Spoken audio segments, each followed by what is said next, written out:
They drove his DNA to the lab, and 3 days later, the lab said that the DNA in the semen on Danny's underwear matched Paul's DNA, something like the ratio was 3 trillion to 1. Right, so 100% it was him. Yeah.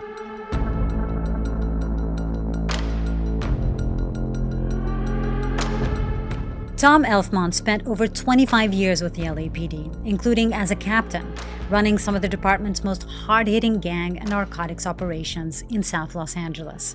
He's become a key voice on the '92 Los Angeles riots, the most destructive period of civil unrest in modern U.S. history. He also spent months with Michael Mann.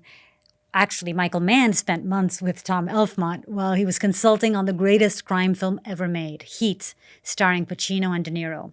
After retiring from the LAPD, he moved to Montana, where he now volunteers his time helping to solve cold cases.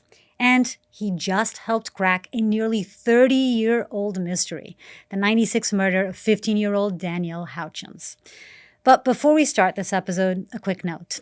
This show exists because of people like you.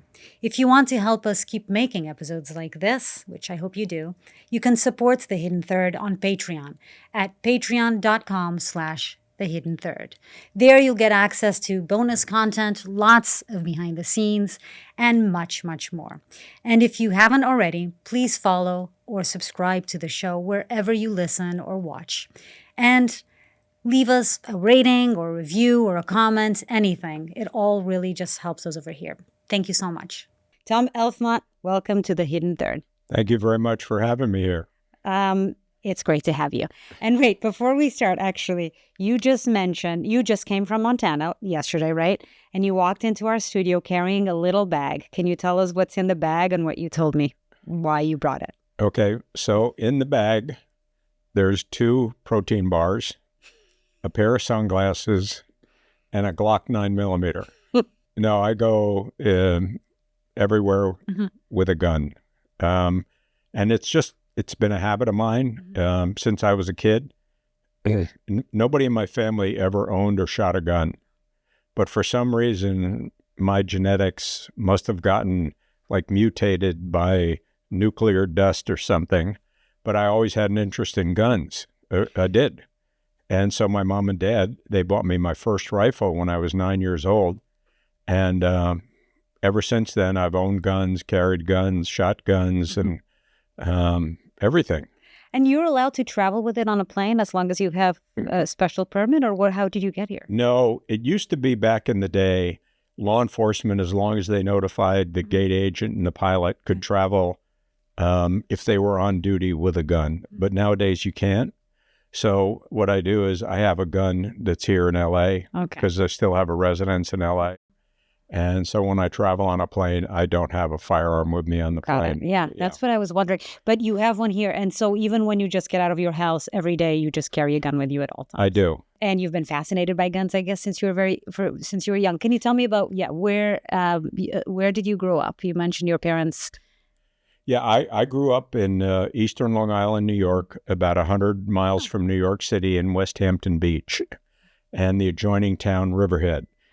My father was a family doctor, and he was the typical family doctor back in the day. He had a black bag. He made house calls. Our home had an office attached. He had office hours in the afternoon and the evening. And then he would go out and go to your home if you had a sick kid, a sick mom, or whatever. And my mom was a homemaker. And I showed an interest in guns because I was reading back in the day all these outdoor magazines like Outdoor Life, Field and Stream, Sports Afield. And so my father had a patient, and the patient, his name, I don't remember his first name, but his last name was Tressler. He was a technician at RCA. RCA had a factory nearby. And my father knew that he was a big shooter and also a hunter. So my father asked me, will you teach my son, or asked Tressler, will you teach my son about firearms? And so on Sundays when he would go to the range, he would pick me up and we'd go to the range, and then he would shoot his different rifles, talk to me about rifles safety, shotgun safety, handguns, and just all kinds of different things. So he was my trainer. And that's how you got interested in it, because it wasn't part of your family at all. Okay, so you grew up in Long Island, and then eventually you ended up going to the Vietnam War, right? And you were part of the military police there? Yeah, so what happened was, when I was at college, which was New Mexico State University, they had a ROTC program. My junior and senior year, ROTC, and get commissioned as a lieutenant. And the Vietnam War was cooking 100% full bore. And I said, well, do I want to be a private or a lieutenant? Because I knew they were going to draft me. So I said, well, I'd much rather be a lieutenant. And so I got commissioned as a second lieutenant, and they put me in the military police. But then what happened was I went to Fort Lewis, Washington, and I wasn't even there 6 weeks, and I got orders to go to Fort Bragg, to the Special Warfare School, and then to go to Fort Bliss, Texas, to the Defense Language School there. And so they told me I was going to be an advisor and to the Vietnamese National Police. And so I went to Fort Bragg for 8 weeks. Then I went to Fort Bliss for 12 weeks. And I had Vietnamese lessons. It was 6 hours a day, 5 days a week. And it was a native person from Vietnam. And it was really pretty fascinating, and the way they taught you language. And I was surprised because I didn't know much about the Vietnamese language. And it wasn't that difficult. It was almost strictly, in the beginning, it was all about memorizing everything. And so I did that, and then they sent me to Vietnam. Wait, at this point you were fluent? I wasn't fluent. But you spoke pretty well and understood. I was conversational. Yeah, that's great. Yeah, no, it was great. I really liked that part of it. Yeah. And I've been using this new facial moisturizer. It's so good. It's super creamy, really sinks into my skin, and my face feels super hydrated. The eye cream is amazing too. It has this luxurious texture that immediately makes my under eyes look smoother and more awake, which I definitely need half the time. What makes one's skin different from everything else out there is their OS1 peptide. That's OS1. It's the first ingredient actually proven to target the cells behind wrinkles, fine lines, and loss of elasticity. So this isn't just surface level skincare, it's actually real science. It's also free from over 1,500 harsh or irritating ingredients, so it's safe even if you have sensitive skin.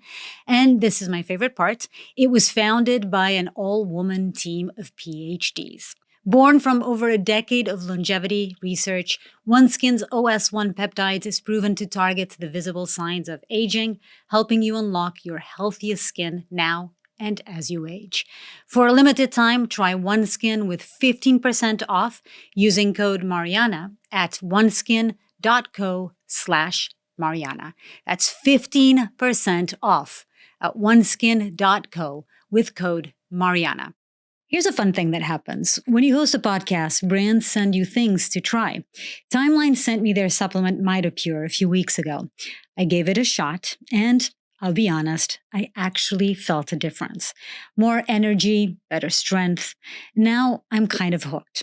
Here's what stood out to me. Once you hit your 30s, you start losing muscle mass every decade. I already work out, I eat a lot of protein, I take the usual supplements, but none of that matters if your cells aren't functioning properly underneath it all. And as we age, the mitochondria, basically the power source inside your cells, start to decline. That impacts strength, recovery, and the overall resilience. Timeline has spent over 15 years and invested more than $50 million studying this. MitoPure is designed to support your body's natural process of clearing out damaged cellular components and renewing them. That's the key difference here. In a clinical trial, participants saw a 12% increase in muscle strength in just 4 months without changing their exercise routine. The way I see it, muscle health isn't just about building more. It's about improving how your body powers what you already have. I'm definitely sticking with it. Timeline's clinically proven MitoPure is now available at a lower price. It starts at $79 when you subscribe at timeline.com/Mariana. That's timeline.com/Mariana. Then they sent me to Vietnam. I walk in the tent, and there's 3 guys, now I was at the time 20, 22, 23, and there's 3 guys sitting there, and they're all about 50, and they're all white guys, and they sit me down, they got my military personnel records, and they said, "How would you like to work with us?" I said, "Who's us?" And they said, "Well, we're part of the CORDS program, but were run by the CIA." And CORDS was called Civil Operations for Revolutionary Development Support, like all government acronyms. And the deputy ambassador in Vietnam was William Colby, who went on to be the chief of the CIA. And he ran the program nationwide. And the program was basically to fight the Vietnamese, the VC, North Vietnamese, communist infrastructure in the rural areas in the villages, because they had their own tax collectors, their own mayors. You know, if USAID came in and built a school, they would come into the town the next day and they would burn the school to the ground. Same thing with a well, kill the village chief, kill his wife, maybe his kids. And so the whole job of the CORDS program was to try. And, you know, it was a big word during Vietnam was pacification, was to pacify the rural villages. And so they would support the government in Saigon. So I did that for it was actually a great job because I got to know the Vietnamese very well. I learned to speak Vietnamese better. So I was involved with some of the Vietnamese police field forces and small unit tactics things. And of course we would get, rockets. They were 122 millimeter rockets, Russian rockets, and where they would rocket you and rocket your base and your fob and everything. But nothing like direct action combat like a lot of American troops were in. How long were you there for? A year. And when you came back, what was your feeling about the war? What did you think about it? Well, I was pretty gung-ho when I got over there. But because of what we did, I saw the lies. And the lies were about pacification programs. And, they'd have villages that were pro-government on the map, not pro-government, this and that. And I saw what they were trying to do, but you couldn't do it. You couldn't do it. I mean, it was like, if you look at Iraq or you look at Afghanistan, there's no way you can go into a third world country, America, and go to a village and build a well and say, now you love America, right? And they all go, yeah, we love America. And then the local insurgency comes in that night, kills the people that are the leaders of the village and says, you never to use that well. And so you can't protect it all the time unless you had millions and millions of troops. Right. And so I started reading up on Vietnam, and I just developed a very strong dislike for Henry Kissinger, McNamara, who else was in the White House? LBJ, because they lied. Westmoreland, they lied and they prolonged the war which resulted in the deaths of all these American kids. And so if you ask me today, I said pacification doesn't work. And I don't care whether you go to Iraq. Afghanistan being a great example of another failed attempt. Trillions of dollars in Afghanistan. Trillions. And my son served in Afghanistan and Iraq as an Army infantry officer. And pacification doesn't work. But, I mean, I make a joke, about you got all these old white guys that run America. You need to let some women run America. That's not a joke. That's no, but I mean, should be. Yeah, but I mean, I think the psyche would change. What we have this incessant worship of everything we do the best, and it's just not possible some places. I mean, I've traveled a lot to see that. No, it doesn't work that way. But yeah, money and power can't fix everything, right? Exactly. Yeah, exactly. Yeah, strategy is all wrong. I agree with you absolutely. And you came back to the U.S. And then how did you end up? You first were at the Berkeley Police Department. Yeah. So right? how I ended up was I was married at the time, and we went to Europe for about 3-4 months, and we rented a car. Spent a lot of time in Portugal, drinking red wine in farming villages. That's amazing. That you could buy for $2 a bottle, and it tasted really good. This was what year? 1970, 71.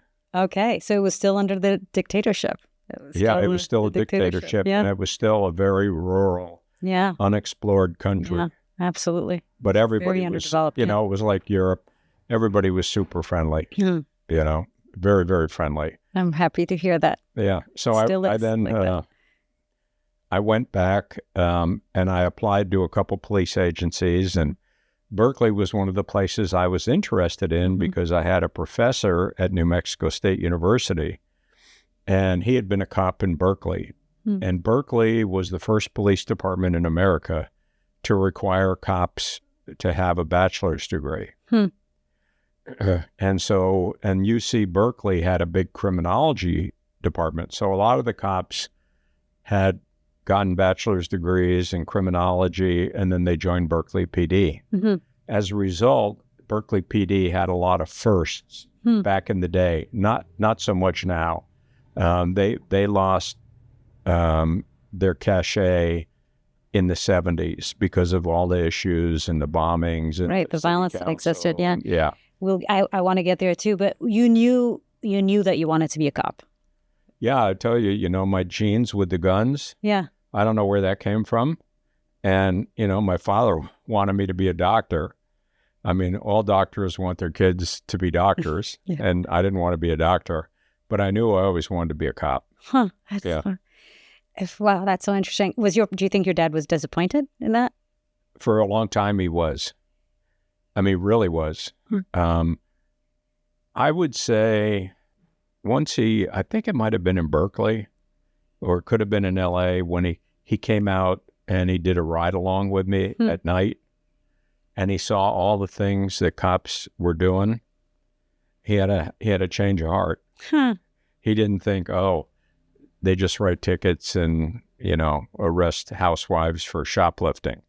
And he did have a change of heart. And after that, he was extremely proud and liked to hear about everything and all that. As you should be, yeah. Yeah. Your time in Berkeley, a lot was happening at the time. And tell me about that. It was a very disruptive time, very violent time. Oh, Berkeley was unbelievably violent. Right.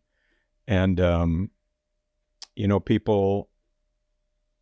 this was after the Harvey Milk shooting, right? Mm-hmm. And tell me about that time in Berkeley. So there was Harvey Milk was killed, and and they raided the Black Panthers raided a police station in San Francisco and killed some police officers.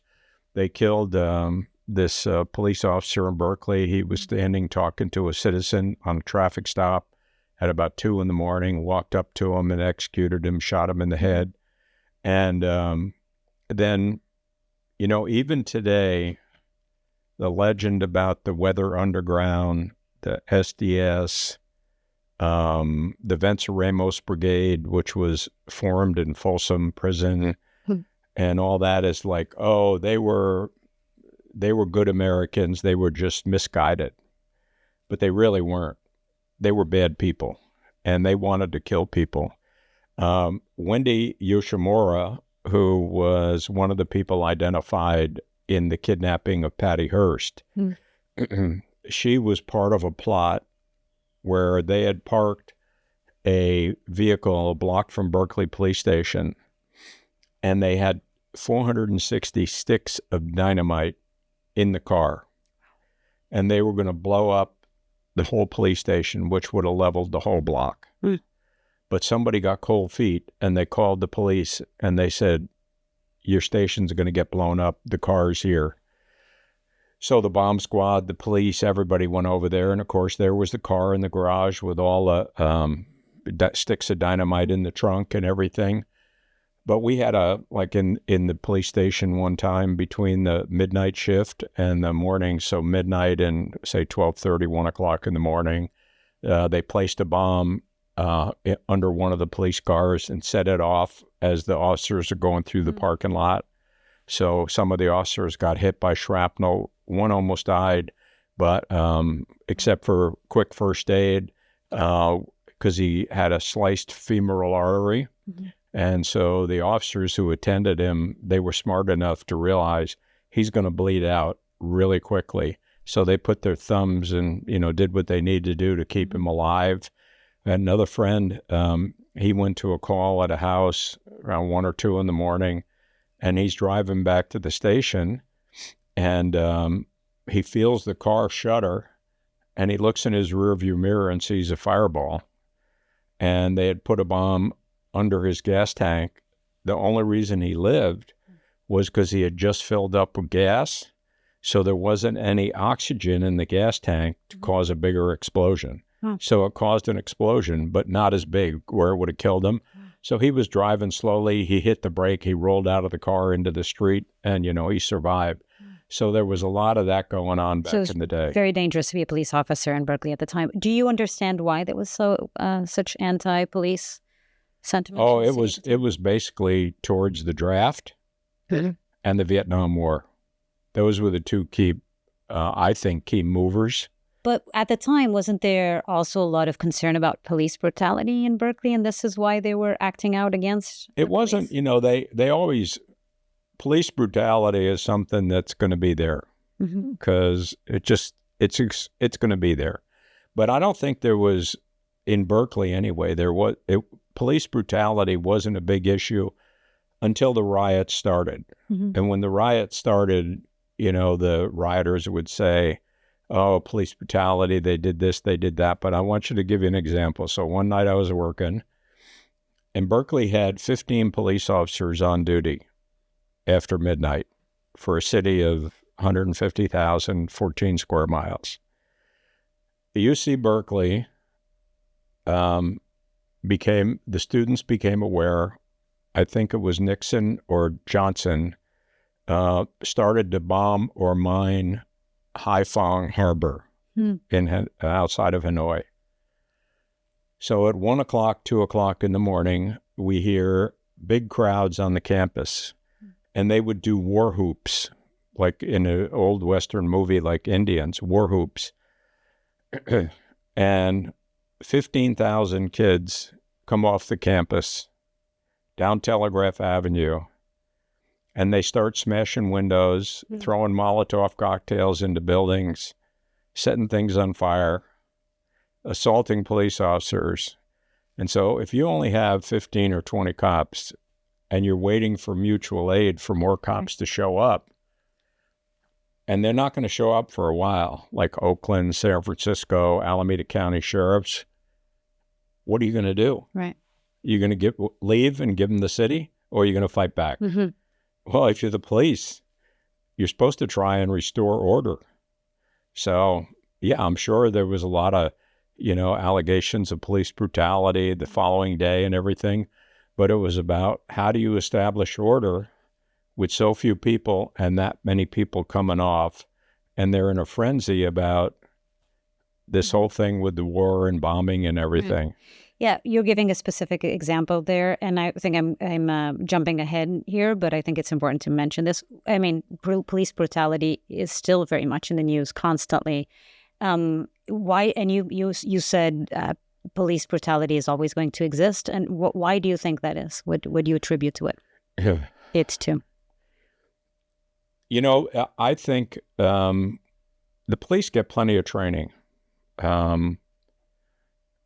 But it's more than your training. It's also that you got to have a lot of self-confidence and common sense. Mm-hmm. And those are two things that not everybody has. And like example, LAPD is probably 28 or 30 weeks of training now. And they talk about use of force and police brutality all the time and don't do this, don't do that. But, you know, there's always going to be situations where it happens. Mm-hmm. And I don't know exactly why, but I know in my career, I think a lot of it has to do just individual officers' lack of confidence in their training and their personal abilities. I mean, that's what I think it is. Do you think that law enforcement in general, I guess particularly police force, attracts a certain kind of personality that might lead towards more brutality? No, I don't think so. I mean, nowadays, when I talk to a lot of the young police officers, they all have a good mindset about why they want to be there. And, you know, maybe in the 60s and 70s it did, but I don't think that exists today. I really don't. Because everybody realizes that the police departments talk about it all the time. Look, you're probably not going to lose your life doing the job of a police officer, but you're going to lose your job if you engage in misconduct. Right. And you're going to tarnish the reputation of all your colleagues around you who are trying to do good. Right? Yeah. Yeah. Who are trying to protect Americans, or that should be the goal. Yeah. Sure. Right. Yes. Yeah, but that's what happens. Is I talk about this often, how because of a few bad apples, then the reputation of the police gets tarnished in a way that is bad for all of us. Well, I think then we don't trust the police. Yeah, I think especially in Los Angeles, I have a real problem because if you look back at even when Otis Chandler owned the LA Times, he found that negative stories about LAPD, they sold newspapers. And even though I don't think the LA Times is a good newspaper anymore, I don't think there's many out there, but LA Times is definitely not one of them. I think what they've done is, since I joined LAPD, there has never been a time when the LA Times doesn't have 1, 2, or 3, or 4 writers and editorial writers that are unbelievably anti-police. And I've talked to them personally back in the day, and they're not reasonable. They're just not reasonable people. I mean, they have this guy, not to name people, but I'm going to name him, this guy, Libor Janey. And he writes now for the LA Times only on police issues. And he will take the smallest issue, and it's not even police brutality, and he will turn it into 5 columns in the LA Times and make it sound like LAPD is doing something bad. And the LA Times still goes along with it, even though Otis Chandler doesn't own them anymore. And I think that feeds the whole negative police story about the police. And it's just, I think it's disheartening for the cops. If you notice, so you want to do a little statistical research. So LAPD used to have a nightstick that was a straight nightstick made out of wood, 26 inches long. So Rodney King happened, and Rodney King was a disaster because the sergeant was not a good supervisor. And I knew 2 of the police officers were very weak people. The ones that were there that Yeah, day. yeah. And I don't know about the third. Mm-hmm. And what their tactics were totally inappropriate, and the sergeant didn't stop them from doing it. So you look now today, and they'll say, oh, it's because they carry the taser or this and that. Cops do not carry a traditional nightstick anymore at all. Because of that incident? Yeah, because they don't want to get filmed using a nightstick because it could be taken out of context, and they're swinging something at somebody. And then the photographer says, oh, it's police brutality. But the most, and LAPD actually changed and went to the PR-24 baton, which my personal opinion is not a good police use of force weapon. And when I was in Berkeley, we carried the straight stick, and very few departments do anymore. But like even in Montana, you will never see a policeman get out of his car, and they'll have a small, what they call is an ASP, which when you go like this, it'll open up. And they'll have a taser. Taser's great because it is effective, and it's not going to harm you for life. But they don't carry a nightstick. And why is that? The cops don't want to deal with it. They don't want their picture in the paper with the nightstick, nothing. They stopped carrying them in LA years ago, and they would just leave them in the car. Could we just go back to what you said? I haven't read the column of the journalist you mentioned, but I do think that it is the responsibility of the press, right, to report on incidents where there is misconduct by police departments and police officers. 100%. Even if it's written every day, I think that the moment that we take our eyes off that, police brutality increases, because it is because of the watchful eye of the press that stories like this get told. Well, I think the watchful eye of the press is basically what you need to have for, the whole world. And of course, but you talk about the watchful eye of the press. So the LA City Council has 15 members. 4 are in prison, and 1 is pending a felony trial for corruption and fraud. Who's watching the city council? This is what the cops would say. And so I used to teach a class to senior police officers at the police academy, and I would say to them, okay, you guys, tonight, because there's a bar at the police academy and a restaurant and everything, actually has good food. So I would say to the cops, okay, tonight we finish the class at 8 o'clock, 9 o'clock, and you guys go up and have a couple beers, and then you go home. Now, you have a couple beers, and you driving down the street in your own car, and you hit a pole, and LAPD comes, and you're DUI. That's going to affect your career a lot. Now, what happens if that same person in the bar is the mayor, Chief Justice of the California Supreme Court, a federal judge? Is it going to impact them at all? No, it's not. So the police see that as a really big dichotomy in the way that they're treated.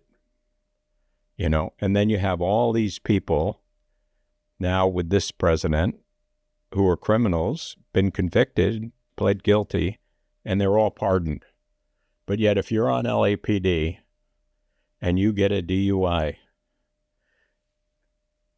they're a little better now because they do offer programs for alcoholics and this and that. But basically your promotion, your ability to work different places is going to be stunted for a number of years. And you don't think it should be that way? You think it's unfair that they get, that it could affect their careers? I think what's unfair is the way you write, the way you write the stories to make it like, there was just a story in the LA Times about some guy in the Valley who gave the police foundation $15,000. Well, LAPD and every police department I know has nonprofit foundations where people donate money. And over the years, they use it to buy SWAT equipment, this equipment, that equipment. It's not a big deal. But it shouldn't be a 10-column story and imply all kinds of wrongdoing. Okay. That's what I don't like. Understood. Yeah. Okay, let's get back to your story. This suddenly became a political conversation in a way that I wasn't expecting. But let's talk about, again, okay, so you were in Berkeley. So all this craziness was happening. There was bombings. There was a lot of attacks towards the police officers like yourself. And then you decided, is that when you decided you wanted to leave Berkeley? Well, what happened in the election in, I think it was May of 1972, there were 9 council seats in Berkeley, and 5 of them were up for re-election. And the radicals, and they were radicals, so I'm not speaking out of school, they won those 5 seats. And one of their platforms was to do away with the police department. Now, in Berkeley at the time, we had homes in, like, my beat on the west side of Berkeley, where they would fly Chinese flags, North Vietnamese flags, Russian flags. And these people had talked about, well, we're going to do away with the police. We're going to take no shotguns for the police in their cars, and we're going to form neighborhood posses. So if you see somebody committing a crime, you start blowing a whistle, all your volunteer posse members come out and you chase the person.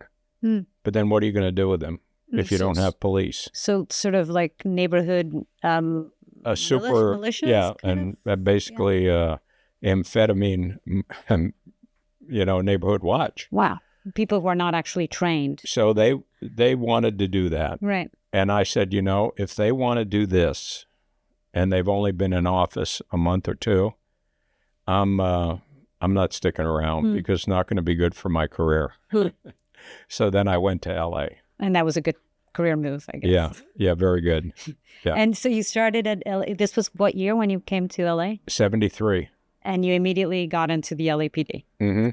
And what was it at the beginning? Were you immediately put in the gang and drug task force? Well, I went through the academy like everybody, and then I went to 77th Street Division, which is at 77th and Broadway, right in the heart of South Central.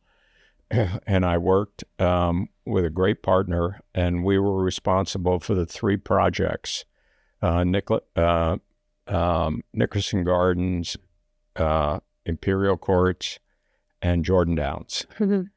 And so we were called, anyway, we were 12A69, and my partner was Dick Sweet. He was a great police officer. And so I was working there. And then LAPD came up with, they were going to start gang units. And Ed Davis was the chief of police. And so they came up with the name TRASH for gang units, TRASH. And that stood for Total Resources Against Street Hoodlums. So the community complained a little bit, and Davis said, yeah, that might be a little harsh. We need to change the name. We're going to change it to Community Resources Against Street Hoodlums. So I was assigned to that first unit down in South Central back in 73, 74. So called Crash. Yes. Okay. Crash. And what was that like? People don't realize, because to me, there's almost no crime nowadays, even in LA, even in bad neighborhoods, because there was so much shootings, murders, drive-by shootings. It was constant. Right. I actually wrote this down because I thought it was fascinating that the crime in the 1970s was so much more than it is today. Just like you're saying, LA was running up to 1,300 murders a year. Now it's around 300. Yes. 1,300 at the time. Yep. It was violent. And that went on for a lot of years. That went on through the 80s and till the early 90s. And it was just out of control. What do you think changed?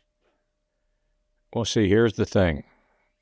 I've always said that if you're a chief of police, whether it's Culver City or LA or New York, don't ever take credit for reducing crime. That way, you don't have to accept credit when it goes up. Because I read something like, 30-something years ago, it was called a report by the Rand Corporation in Santa Monica. And they looked at all the potential causes of crime. And there were probably well over 30 or 40 bullet points on things. The one thing that I know that had an impact was when Duke Majan was the governor, he started 3 strikes. And that had a big impact because most of these offenders in their late teens, early 20s, they were multiple offenders. And so I think 3 strikes, which is, I think it's gone the way of the wind now, made a big difference. So the idea being that a lot of the crime happens by a small group of people who are repeat offenders. Yeah. And by the 3 strikes is if you offend a third time, you go to prison. You were going to prison regardless. Yeah. And you thought, and so there was a study done about this where they found out that actually this was one of the reasons why. Yeah, I remember reading it back in the day. Yeah, I mean, that would make sense, right? Yeah. I mean, it's so many factors. Unemployment, jobs, schools, just everything. Yeah, inequality always leads to violence. Yes. And so there was a lot of neighborhoods where there was actually extreme poverty at the time in a way that there isn't nowadays. Yeah, right? now I'll give the credit to the LA Times for this back in the day. So we used to have murders where it was really a second or a first degree murder. And the person should have gone to prison for life or 25 to life. And the cops used to call it a misdemeanor murder because what the DA did, I had a case one time where a guy was, he went to a party, 45-year-old black man around Expo Park, nicely dressed. He had a hat on, a suit, and he tried to get in the party. And the guy came to the door and said, "No, you can't come. It's a private party." And he said, "No, I want to get into the party." So he took basically like a Swiss Army knife that you use for your fingernails and stuff, where the blade is 1.5 inches. And he stuck the guy right in the center of the chest. Oof. So when I got there, the guy was sitting in a chair, and he didn't even have blood coming out of his chest, but he died because that tiny blade punctured his aorta. Oof. So he bled to death. He bled internally. Oof. So we took the guy, he admitted doing it, and we booked him for murder. So the district attorney's office some months later let him plead guilty to a misdemeanor of voluntary manslaughter with credit for time served and 5 years probation. So we used to begin calling, because we worked in the ghetto, black on black murders, misdemeanor murders. And it was a total double standard, because think about what happened in 1980, 81 in Westwood, and there's been a lot of documentaries on it, and also the Bob Big Boy murders on La Cienega, where white people were killed, and the city went crazy.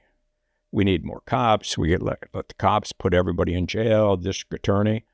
But all prior to that, when there were 1,300 murders in the city in the 70s, if it was a black-on-black crime and it was more of what the DA might call, oh, well, they weren't a threat to anybody else, they let them plead guilty to nothing. And because they saw it as gang-related? And No. I think it was just institutional racism. Right, It was just black on black. Absolutely, yeah. Yeah. Huh. And so those are the kind of things you see as a cop. And it makes you start to wonder, how fair is our system, you know? Young police officers, myself included, I'm going, wait a minute, this guy should be in jail for 25 years. He just killed this guy because he wouldn't let him in a party. Right. Yeah. And why do you think that was? I don't know, because the DAs back in the day, they were hardcore DAs. They would charge people for a big deal. I think because there was so much going on, they just wanted to get it done with, get the paperwork over and let it go away. Yeah. What was some of the most interesting times that you had at the LAPD? This all happened before you were captain, right? Oh, yeah. I was a police officer and a detective. For how long? 12 years. Before you became a captain? Yeah. And what was the most interesting cases or work that you did while you were a detective or an officer before you became a captain?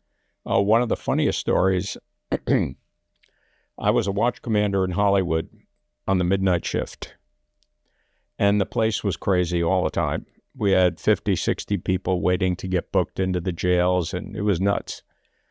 And one of the desk officers came up to me, and I went out in the field a lot, and he said to me, "Hey, Lieutenant, there's a guy here, he's a parole agent, and he wants to book a parolee for a parole violation." And this is like 2 or 3 o'clock in the morning, and we're just hammered busy. So I go talk to the parole agent, and he's got a parole agent jacket on, he's got a parole agent badge, and he's got a wanted poster, and he shows me the wanted poster, and then he points out the guy, and it's him. I said, I need to book him on a parole hold. So I'm like 95% sure it's a good deal. But I happened to walk out of the parking lot. I don't know why, but I went out in the parking lot, and I see him come out and get in his car, and he drives out of the station. And I just said, I write his license number down. This is the parole agent. Yeah. Yeah. Well, come to find out what this guy was doing, he was a gay man, and he invented that he was a parole agent, and he would cruise Hollywood Boulevard, Melrose, Santa Monica, and also other adjoining cities, and he would look for gay men that look like a wanted poster. Whoa. And then he would get out of the car, confront them, show them the wanted poster, and he would say, "You're under arrest." And the guy would go, "Hey, man, that's not me. I've never been to jail, never been to prison. You're under arrest." And then he would handcuff them, put them in the car, and then he would say to them, "Well, if you do me some sexual favors in the car, I'll let you go." Well, this particular guy he brought to my station, Hollywood, wouldn't do those favors to him, sexual favors. So he turned him over to us, and we booked him. But I had the station run the license plate, and I saw it wasn't a parole vehicle, and it was some guy. And I don't remember what the other clues were, but it turns out he had been doing this in Southern California for quite a while. And so our detectives took over in Hollywood, and they located him up somewhere around Bakersfield in a motel, and they arrested him. I mean, he's a sick man. Very. Yeah, that's crazy. And wait, he was clever. When you booked the guy that was essentially the victim, he was probably telling you, "I'm not the person in this photo," but you're thinking this is what they all say, right? Exactly. They all say they're innocent. Yeah. Right. And so then eventually you release that man as soon as possible. What a crazy story. Yeah. So that was And good police work on your part for checking the license plate. Yeah, it turned out that way. Yeah. A lot of police work is luck. Yeah. That was luck. Huh. I happened to be in the parking lot, and something just struck me wrong about the deal. That's luck. Yeah. Yeah, luck or a certain instinct that you have, right? Yeah. Which if you spend a lot of time in the police force, you probably start seeing things in a different way and getting more in tune with your instincts. Yeah, your radar gets better. Yeah, exactly. Wow, that is a crazy story. And was it always your goal to become a captain? Oh, yeah, no, I wanted to promote. Yeah. And how did that happen then? Oh, LAPD at the time, I'm sure it's still hard. The process is really difficult because you take a written exam and they ask you questions like, what kind of fire extinguisher is used to put out a propane fire at the back of a police station? You know, just silly stuff, because it was basically to eliminate everybody. Right. So you had to study all kinds of paperwork for months. Did you become a captain before the 92 riots or after? Before. Oh, before. Okay. Yeah. So you were a captain during the 92 riots. Okay. Mm-hmm. So tell me about that. How was that? Do you remember the day? Oh, yeah. And tell me even before then, what was sort of the atmosphere in LA leading up to it? Well, most police officers felt that the officers that dealt with Rodney King didn't do a good job. Now, they weren't going to say bad things about him. Why not? Because they would just talk to themselves. If you asked them, do you think that the officers who stopped Rodney King could have done a better job? And almost to a person. It's almost like in Montana. So Montana's a red state. A lot of the cops are super red. But if you say to them, what did you think of the footage, the video of ICE officers in Minneapolis? I was going to ask you about that. Yeah. Yeah. They would tell you, oh my God, they don't know what they're doing. Their tactics are terrible. Terrible. Now, they're not going to say, oh, well, they should go to jail. They should do this. They should do that. But they will tell you that as law enforcement officers, they were poorly trained. The execution was very poor. Mm-hmm. They'll tell you that. And the same thing with Rodney King. They saw that. They said, oh, my God, they should have, all four of them just jumped him. Mm-hmm. He's a big guy, but there's four of you. Just get on him and pin him down, and when help gets there, you'll get him handcuffed. And don't stand there hitting him with a baton when he's lying there. And that's insecurity and, poor training. And excessive use of force. All kinds of things, yeah. Yeah. So but they would tell you that. But not publicly. They would not tell you that. No, they're not going to go public on something like that. But this is where I have a problem with that, because if you're trying to distance you should be trying to distance yourself from that sort of behavior, right? And if nothing else, to save the reputation of your force and your colleagues and yourself. Well, that's what the chief of police needs to do in a case like that. But I think it is important. We had a retired ICE agent come on this program, on this podcast, and talk to me about what he saw as excessive use of force by ICE agents in the case in Minnesota. And I think more people should be as brave as he was. I mean, he's retired, but he talked about how it is talked within themselves, but nobody, very few, if any of them, will come out and publicly say this. And I do think it's important for the American public to see that this is not the standard and shouldn't be the standard, and that when things like this happen, that not only the chief of police or the head of ICE, which in this case actually failed dramatically as well in calling it what it was, which is excessive use of force, that they should all stand up and say, this is not what we stand for and should not be done. Yeah, I personally don't think that's a police officer's job. I think on all their interpersonal communications and everything, that's their job to tell their friends. And I know a lot of police officers, me included, where they've seen police officers do something and they'll go grab them and tell them, hey, knock it off, or this and that.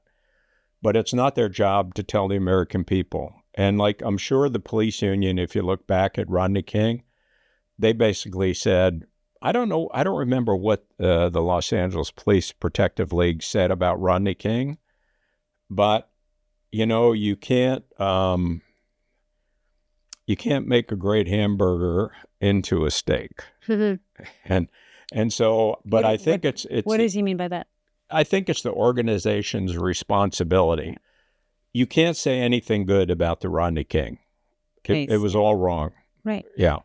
And I think today, all the cops would say that. But even back in the day, the cops that knew those guys, they would tell you it's wrong.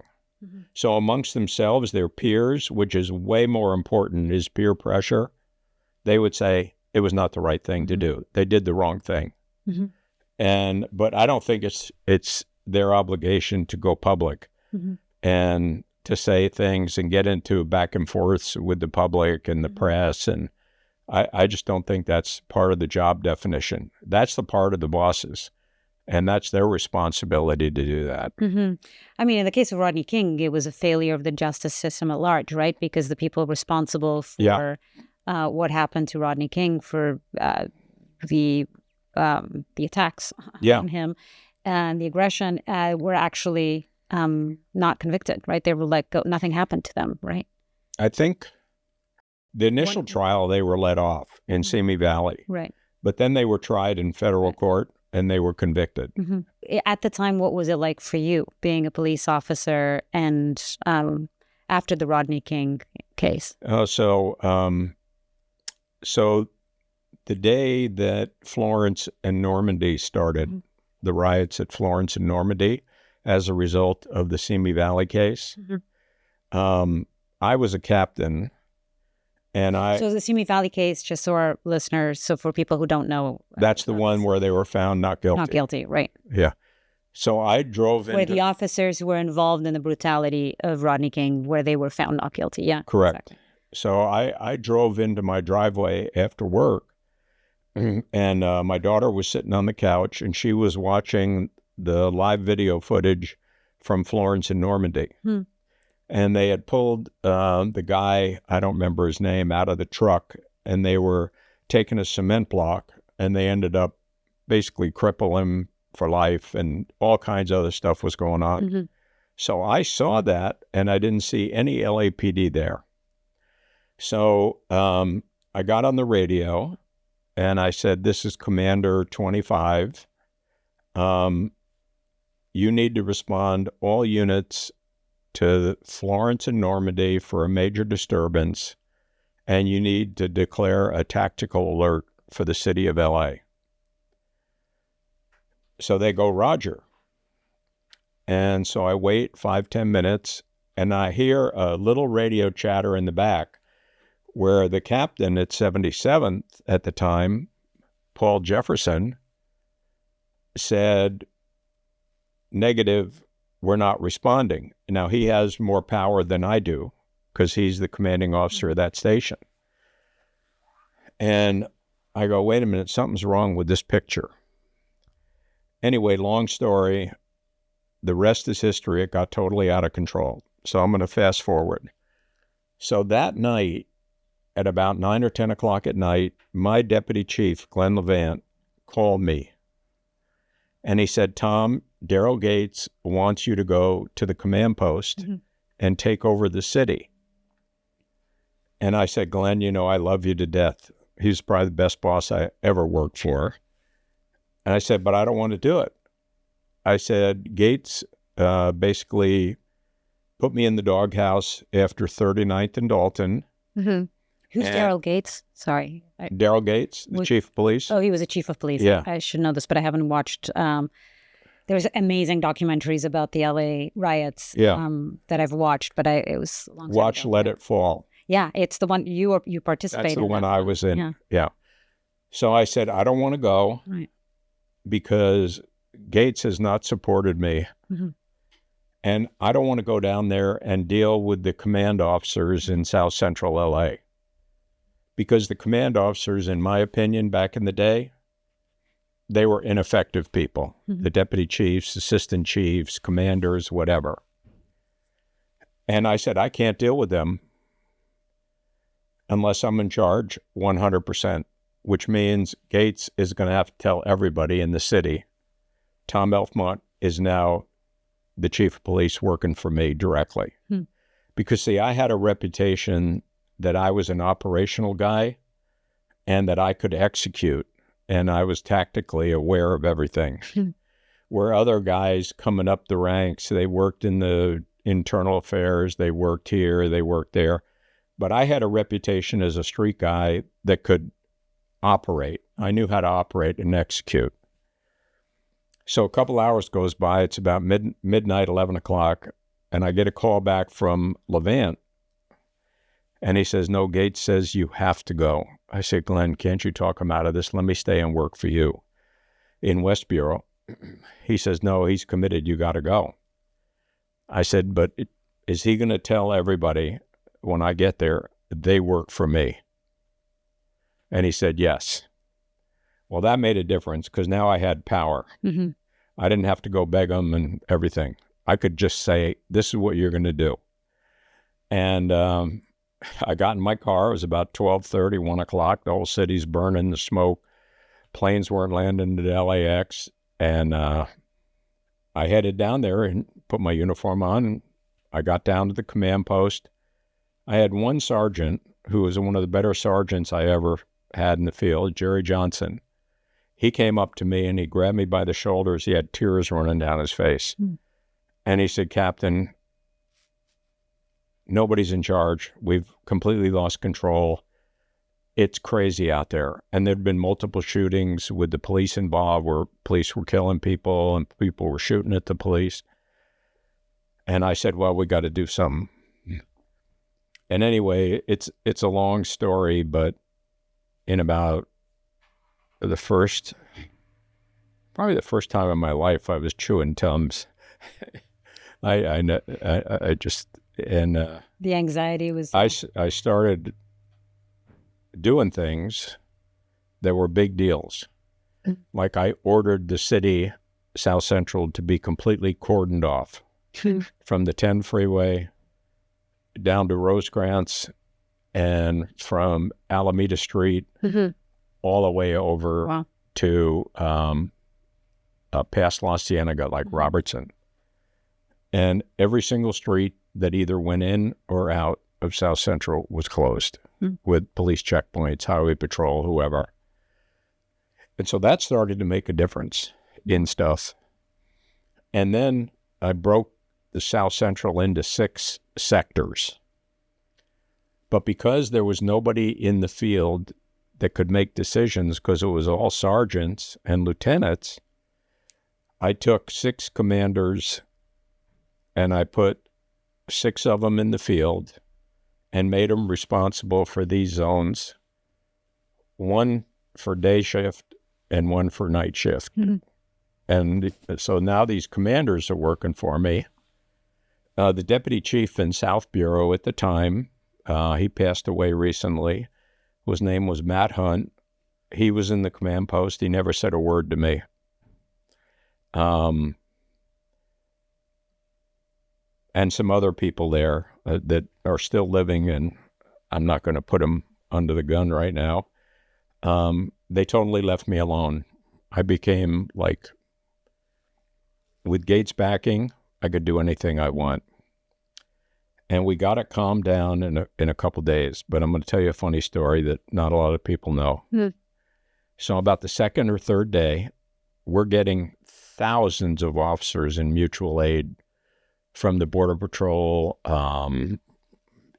ATF, DEA, federal prisons. The military came in. 7th Infantry Division came down from Fort Ord, and I assigned them to protect food sources, places where people could shop, like grocery stores. And so we'd put like 100 soldiers in a parking lot of a grocery store and have them just stay there 24/7 so that the grocery store didn't get looted. So when the thing came to an end, people had a place to go to get food. But Eric Lillo, who was a fine gentleman, he was a captain, but he was my logistics officer. So he came to me and he said, Tom, we don't have cars. We have 1,000 people, law enforcement, at the airport at LAX just waiting, but we don't have cars to give them. I said, Eric, do you have business cards? He said, yeah. I said, take somebody with you and get all your business cards together. Go to every rental car agency at the airport. Take all their cars. And leave the business card behind. Leave a business card. Take all their cars, which you know is going to be 1,000 cars, if not more. So nobody ever says anything to me about that. And the police commission would come down. Jess Brewer was the president of the police commission. Tom, what do you need? What can we do for you? How can we help? So everybody saw that they were coming and talking to me, and I would tell them what I need, and then they would go back and make it happen. with the rest of the police department. So they take all these cars.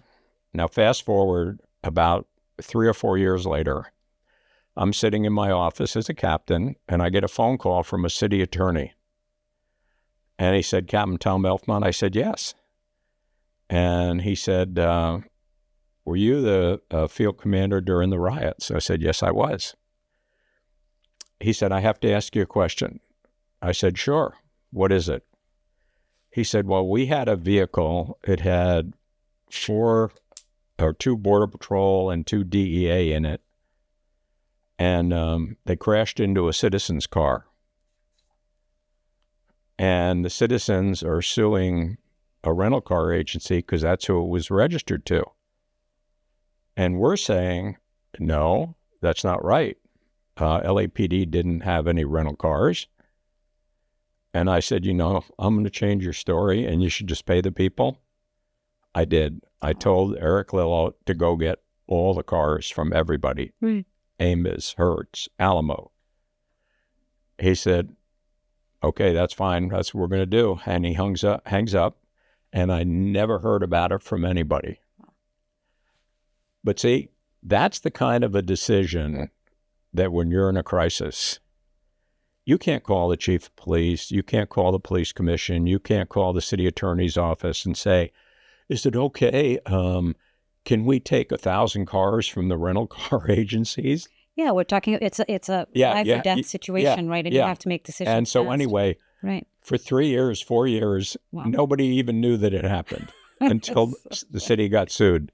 So, Tom, you were involved in a pretty controversial case, right? Known as the 39th and Dalton. Can you tell me a little bit about what happened there? If you don't mind. Oh, I don't mind. 39th and Dalton was 3 blocks from Southwest Police Station. Crime was crazy. You could walk 10 feet in the Southwest and buy rock cocaine from anybody, or they would have it with them. So there was a Hispanic family living in a house between 2 4-unit apartment buildings. And they had come to the station to see me. And they said, Captain, we've been calling for help. We've been calling narcotics division, this, that. Nobody will help us. I said, okay, well, let me look into this. So anyway, within a day or two, somebody, when their daughter was coming home from school, fired a bullet through their front window. So I said, you know what? We got to take care of this. And so I made some mistakes, but I made some choices with some detectives and a supervisor what we were going to do. And what we were going to do is establish surveillance on those 2 apartment houses and catch them making hand-to-hand rock cocaine sales repeatedly. So we waited until what the cops would call Mother's Day, when all the checks go out, from social services. And I don't know, maybe there were like 30 or 40 gang members in front of the house, and they're doing hand-to-hand sales in front of this Hispanic family's house. And so then they organized, which I knew they were going to do, a raid. And they raided the 2 4-unit apartment buildings. And they were the Rolling 30s gang. They're still there today. I mean, I read stories about them still being there today. Well, they do. We actually did a gang story, an episode for Trafficked about gangs, where we spent some time with the Rolling 30s. Oh, really? Yeah. Okay. Yeah, they're still there. Yeah. And so they did it, and I wasn't there when the raid went down. I was actually home, but I had a couple supervisors that were there. And the following day, I think one of my sergeants said, hey, Captain, you should go out and see the damage, because there's a lot of damage to the house. And so I go out there with my sergeant, who was a really, really good guy. And we look around, we walk around, and we said, wait a minute. This damage is done by police officers. Wow. This is malicious damage to the house, even though we had search warrants, et cetera. So here's what I've read about the case. This was one of the most cited cases of LAPD overreach of that era. Officers smashed walls, tore toilets from floors, slashed furniture, threw debris through windows, and arrested residents and onlookers. Children, grandparents, and Red Cross-assisted families were displaced. The city ultimately paid out roughly $4 million in damages, which was a record at the time. So I call internal affairs, and they say, well, don't worry about it. You handle it. You started an internal investigation at your station. So we started that. And I think maybe it was a week or two into it. And the cops started gossiping that the only reason they did it was because I told them to do it. And so what happened was internal affairs was now involved, and it was a big hullabaloo. They had the ACLU, nobody got hurt, nobody got beat up, nobody went to the hospital, nobody got shot, but there was a lot of damage. So they bring the Red Cross out there, and they set up Red Cross saying, oh, we need to help people. People are homeless. People are this. People are that. And it became a huge case. So what happened was somewhere, I don't know how many months later it was, but they said, oh, you know, Tom Elfmont, the captain, he encouraged the guys to do that. And so I got charged with a misdemeanor crime of conspiracy to commit vandalism, along with one of the officers and one of the sergeants. And there's no doubt the police did the damage. So you mentioned that you made some mistakes, but you say that you absolutely did not encourage them to destroy that house. No way. I mean, all my years, I ran a gang unit for 5 years in the West Side. I never had people destroy a house. So 2 questions is, what were the mistakes that you think you made? And the second question is, why do you think, why were you charged? And why do you think they said First of all, I should have been there. Okay. I should have been there. I took my eye off the ball, but I should have been out there because that would have stopped it. And then I had some faith in one of the supervisors out there, which was misplaced because he saw everything happening and he didn't do anything. You know, I always talk tough when I would talk to cops. And I mean, at one time, even when they were doing the big gang sweeps, the assistant chief, Vernon, he would have 1,000 officers at the Coliseum, and he'd have me come talk to them because the officers trusted me and they believed me. And because I didn't talk gobbly-speak, bureaucratic keys, whatever, I just told them like what it was. And so I probably put too much confidence in the officers having the smarts to do the right thing. And also I trusted the supervisor, who turns out was very weak. And the funny thing is, months later, I get a phone call. I'm not going to say who it is because he's still around working. He was a reporter for CBS. And he said to me, Tom, you know, I should have told you back then, but I was out with your unit a bunch of times, and they were out of control, and the supervisor wouldn't do anything. I said, oh, Jim. I said, I wish you would have told me because I would have gotten rid of him. His name was Jim. You just said his name. Is that okay? Yeah, Jim's okay. A lot of reporters in L.A., right? Oh, right. So, but do you think that there's a part of that, I mean, eventually you were charged with something that you didn't actually do, but do you think there's part of it that it is your responsibility as the captain in that case? Oh, it definitely was it was definitely my responsibility. Right. Yeah. And why do you think they were running loose like that? Why do you think they were acting like this? And why did they destroy the house, you think? I think it was just payback. You know, they wanted to pay back the gang. And it was just misplaced reasoning. But I mean, yeah, it's almost like the Navy. If you're the captain of a station and your cops go crazy, you know, the Navy says you can't run that ship anymore. Right. And that's what they did to me. Right. I think I said the bucket, but it's the buck stops here, right? Yeah. I always Yeah. get all the expressions wrong. The buck stops No, here. it's true. So what do you think you did? Because there are still so many cases like this. What do you think you did? What could you have done at the time as the captain to make sure that I should have been there. You should have been there in that day, but it turns out that it wasn't just that day, right? They had done other things. What was it as you as in your leadership that you failed to do that allowed for this type of behavior? Well, the unit that did it, I'd only been in the station a month or two. Okay. So I wasn't familiar with them. But the biggest thing is I should have been there because it wouldn't have happened. Right. Yeah. What happened to the unit after that? Oh, we went to court. And we had a trial under a wonderful, fair judge, and it was an acquittal. The unit was acquitted? Yeah, I was. Yeah. And you were too? Uh-huh.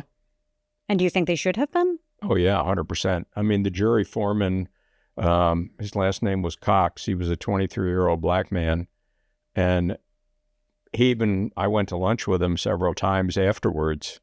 And he said we could see what was going on, basically that the department needed a scapegoat. And so you were going to be the scapegoat. You, yes. But what about the rest of the people that actually destroyed the house? The officers who actually were involved? Nobody was convicted. But don't you think they should have been? They destroyed I think some people should have been, right. But you need to have the evidence. Right. Yeah. And there was no evidence in that case, or there was weak evidence. Huh. Wow, that's so interesting. And so what happened? How did that affect your career? Oh, it was my career was shot then. Yeah. That's how it ended? Pretty much. I mean, I stayed on the department, but I never got promoted or never got a good job again. Huh. But it was actually a blessing in disguise because... So this was after the riots, right? Sorry. Why was it a blessing in disguise? Because I... ended up doing consulting and everything, and then I started my own business. Company, right. And then I left. How soon after that did you leave the LAPD? Oh, it was like 5 years. Yeah. But I just knew I couldn't get a good job. They weren't going to give me a good job because Dalton became an albatross around my neck. Oh, Tom Elfmont's this bad racist captain, so we can't give him a good job. So... But how did it feel to you to be called a racist? Well, I've never been a racist. I don't think anybody called me a racist, but the guy with the LA Times, Richard Serrano, I think he works for somebody in DC now. He wrote in 1 year 123 articles about Dalton and me. 123, because I counted them. And I know his first name was Richard. I can't remember his last name. But he was, me. I think he was just a slimy guy. And anything he could do to generate a story, that was fine. Did you ever meet him? I had met him before that. It wouldn't be a good thing for me to meet him after he started writing about me. So you think he had it in for you? He was somehow... I don't know if he had it in for me, but I think... it was selling papers. That's all. Yeah. One thing that is interesting that I didn't mention was that you were the youngest person to make it as a captain at the LAPD at the time. The youngest person ever, right? Well, what they become a captain at the time. I became a captain in 12 years. Right. And they tell me, a lot of people said, you're the fastest from when you went on the department to make captain was Tom Elfmont. Right. And then some other people said to me, oh, no, Barry, you made it in 12 months, Tom. Barry Wade, who was an assistant chief, he made it in 11 months. So... You mean years, right? Yeah. Years. Right. Yeah. No, I made it in 12 years.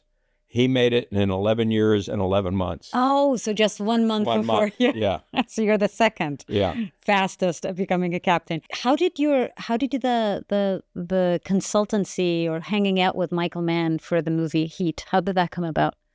So Glenn Levant was a deputy chief, and he worked in Parker Center downtown, and he had close relations with a lot of business and entertainment people. So he called me up one day and he said, "Hey, Tom, Michael Mann is looking for somebody to consult on a movie he's writing." So I said, "I'm there. Tell me when and where." So did you know who Michael Mann was at the time? Oh, yeah. Okay. Yeah, because I watched one of his best films, which was Manhunter, which was about a serial killer that he did about 10 years before. And if I watch that thing today, it'll still scare me. It's so good. So Michael said, "Well, come on over and meet me today, tomorrow, the next day, whenever."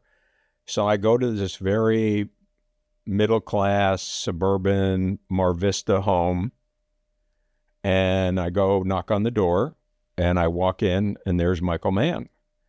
And there's nothing, no furniture in the house. There's a couple chairs, and there's a big desk, and all kinds of writing papers. And he's sitting behind the desk, and he says to me, "So this is what I'm doing.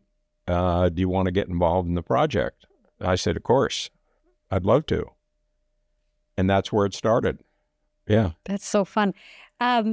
It's interesting. I was reading a little bit about Heat before this interview, and I had no idea, but one of the best crime movies ever made. But I had no idea what's actually supposed to be set in Chicago, because the Robert De Niro character, who's a bank robber, right? He was actually a very famous Chicago bank robber, right? Right. And then, do you know why he decided to then do it here in LA? Oh, I think because LA has way more better visuals. Of course.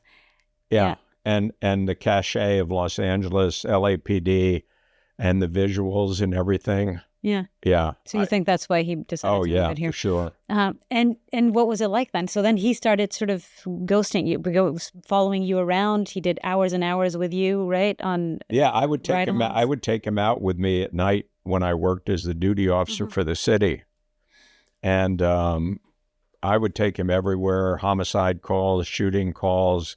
One night we were up in Hollywood. We just left a homicide. And I see a car that looks like an undercover cop car. And I said, "Michael, I'm going to pull this guy over." And I pull him over, and I knew something was up with him. And I start talking to him, and he's got portable radios in the car. He's got paperwork. And I knew he was some kind of wacky guy. And anyway, I then asked him if he opened the trunk, and he agreed to it. And in the trunk, he had all kinds of documents showing and badges that he was a State Department security agent, and he had body armor and everything. So we arrested him. I arrested him. Michael can't arrest him. And took him into Hollywood Station and called the State Department and said, "Hey, this guy," so they charged him in federal court with impersonating a federal agent and everything. But Michael loved it. And, I can tell this now, but back in the day, I couldn't tell it. So I kind of feel like if you're going to ride with me in a police car, especially in LA in the 1970s and 80s, you're going to carry a gun, because I've always worked by myself. As a sergeant or a lieutenant or as a captain. And God forbid, if something happens and I get shot, they're going to try and kill you or you're next, right? So I would say to Michael, because I knew Michael liked guns and I knew he knew how to shoot. So I said, when he would get in the car with me, I said, "Michael," I'd give him a pistol. No way. And I'd say, "This is only the nuclear option. If I'm shot and they're trying to kill you." And he would say, "I get it." And so he would carry a gun with me. And did he have a license? Was that legal? No, his license was Tom Elfmont. I've been in many ride-alongs. No one has ever done that to me. Oh, yeah. Yeah, I used to do it. I had a photographer, great guy. He rode with me for years, and he always had a gun. Wait, can't you get in trouble for saying this? No, not now. It's 20 years later, 30 years later. And Michael Mann was comfortable with this arrangement, I guess. Yeah. Oh, yeah. Was there ever a situation where it got close to him actually having to use it? No. With the photographer, there were a couple because he rode with me a lot. And there were a couple situations where I thought, oh, man. Oh, wow. I'm going to have to shoot somebody. And I just was hoping, that he wouldn't shoot him. That it would be me. Who was the photographer? I can't say. He's still doing a lot of things with the department. Yeah. Huh. And he's a good photographer, I guess? Yeah, he's a world-renowned commercial photographer. Oh, wow. Yeah. And he was doing it as volunteer. He was a volunteer photographer for the LAPD. Yeah. Interesting. Yeah. Huh. I'm going to see if I can find him. I mean, he must have incredible photography. Oh, he took a lot of photos. He took thousands of photos riding with me. Wow. Yeah. Wow. And so it got close, but he never had to actually use it. Yeah, we were in South Central about 2 o'clock in the morning. And we were driving, I think, on Avalon, and two girls stopped us, waved us down. I was in a black and white. And they said, hey, there's a guy. He's driving this kind of car, and he just pulled up and pulled a gun on us and told us to get in the car. So he was going to kidnap, rape him. And we said, okay, we'll see if we can find him. So I put a broadcast out saying, hey, the guy, this description that he pulled a gun on these two girls. And so we went around the block, and we went down San Pedro Street, I think it was, from Avalon. We cut across like 82nd, and all of a sudden, the guy's right in front of us. So I turn on the lights, I light him up, and he takes off. And we're going in South Central, we're flying, and he's going here and there. And the airship, because I'd already called, they happened to be right above us. And that's the helicopter. Yeah, yeah. So he turns down an alley that was a dirt alley in a residential area, and the suspect. And he's doing maybe 60, 70, and there's dust flying and garbage cans flying, just like the movies. Yeah. And which actually happens a lot in LA. Yeah. He slams on the brakes, and he jumps out of the car. And as he jumps out of the car, he turns to face me. And so I draw down on him, and I was just getting ready to shoot him. And I look at my friend, and he had his gun out too. So I think he was going to shoot him. And then the guy puts his hands up and drops to the ground. But it was the guy, and it had the gun and everything. Wow. Yeah. Was this photojournalist, was he trained to use a gun? Did he know? Oh, yeah, no, he was good with a gun. Yeah. Okay. Yeah. Wow, that's a crazy situation. Did you have a lot of situations like that where you thought you were that close to being shot at or killed? Oh, I was shot at, quite a few times. Yeah. So. What was the scariest situation you were in? I have to tell you this, and it's not bravado. If you're a really good police officer and you're confident, you get concerned, but you don't get scared. You don't get scared. I was at the SLA shootout in 1974. What was that? That was the Symbionese Liberation Army when they kidnapped Patty Hearst, and we cornered them in South Central. And there were over 7,000 rounds fired by LAPD SWAT and the Symbionese Liberation Army, because they had a machine gun and they had rifles. And my partner, Steve Steer, who was a great police officer, went on to a long career in SWAT. We were lying in the gutter, the curb, probably 40, 50 feet from the house, because we were sent in to cordon off the house and evacuate the neighbors. And then they opened fire. But honestly, I hate to smile, but I kind of was an adrenaline junkie, so that's okay. So these were situations that you enjoyed, in a way. Yeah. Did any bullet ever hit you? No. I got hit in Berkeley by a bunch of Black Panthers. They ran me over with a car, so I was out of commission for a while. But short of that, that was probably the worst thing that happened to me. So it's understandable that when you left the LAPD, eventually retired in a place like Montana. Yeah. It's just quite the opposite. Why did you decide to go to Montana? And I'd love to talk a little bit about what you're doing now in your cold cases. I'd always wanted to work on a ranch and be a cowboy. And so my mother had a good friend who lived in Oklahoma, and she was married to a guy that had a small cattle ranch. So I took a bus out there in the summer, and I worked on his ranch all summer, and I loved it. I had my own horse. I had the dog. I just loved it. And so all my life, I wanted to be in what I call the West. And I really wanted to be where there was big animals, you know. And they call the Yellowstone, you know, the American Serengeti. Yeah. And so my house is 60 miles north of Yellowstone, but it's in the Yellowstone ecosystem. And I love that. That's really beautiful. Yeah, I love it. It is one of the most beautiful states in the U.S. I've been to Montana. I actually did a story about bears in Montana. Oh, really? Yeah, we got to see a few. Yeah. It's pretty spectacular. But you weren't comfortable, or you weren't happy being completely retired. So tell me about your work in the cold cases. How did that all start? I was up in Montana, and, you know, the police have a network of who's retired and where they live and everything. And so the local sheriff, Dan Springer, he was getting pressure from Danni Houchins' sister, Stephanie, saying, what's going on with the case? How come you're not doing anything? How come you're not doing this, doing that?